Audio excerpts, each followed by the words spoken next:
Pandian store new promo Saravanan இருந்துட்டு இப்படியே இருந்தால் வேலைக்கு ஆகாது. அதனால அவ கூட நம்ம வாழ்றோம்னு சொல்லிட்டு வீட்டுக்கு கூட்டிட்டு போனால் மட்டும்தான் இங்கேருந்து அப்பாவை எல்லாருமே காப்பாற்றி நம்மளால வீட்டுக்கு கூட்டிட்டு போக முடியலன்னா தேவையில்லாமல் இங்கே பிரச்சனை தான் பெருசாகுன்ற மாதிரி சரவணன் யோசிக்கிறாங்க.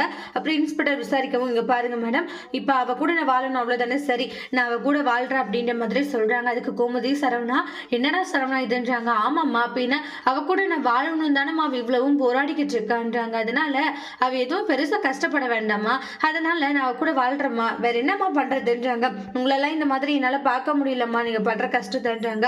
அதுக்காக சரவணா, நீ போய் அவகிட்ட மாட்டிக்க போறியா சொல்லுன்றாங்க. அம்மா, என்னுடைய வாழ்க்கை எப்படி போனாலே பரவாயில்லம்மா, நான் உன்னுடைய வாழ்க்கை நல்லா இருக்கணுமா, அதனால இதை நான் சரி செஞ்சே ஆகணுமான்ற மாதிரி சொல்லிட்டு இருக்காங்க. இல்லப்பா அது வந்துன்றாங்க, நான் பாத்துக்கிறேமானுவாங்க. அதுக்கப்புறமா மயிலுடைய குடும்பத்தை வர சொல்லுவாங்க. இந்த மாதிரி உங்களுடைய மாப்பிள்ளை உங்க பொண்ணு கூட சந்தோஷமா வாழ்றேன்னு சொல்லியிருக்காருன்னுவாங்க. இதை கேட்டு உண்மையாவா சொல்றீங்க மேடம் அப்படின்ற மாதிரி தான் பாக்கியும் ரொம்ப சந்தோஷப்படுறாங்க. ஆமானுவாங்க. மயில வரவேற்கிறாங்க.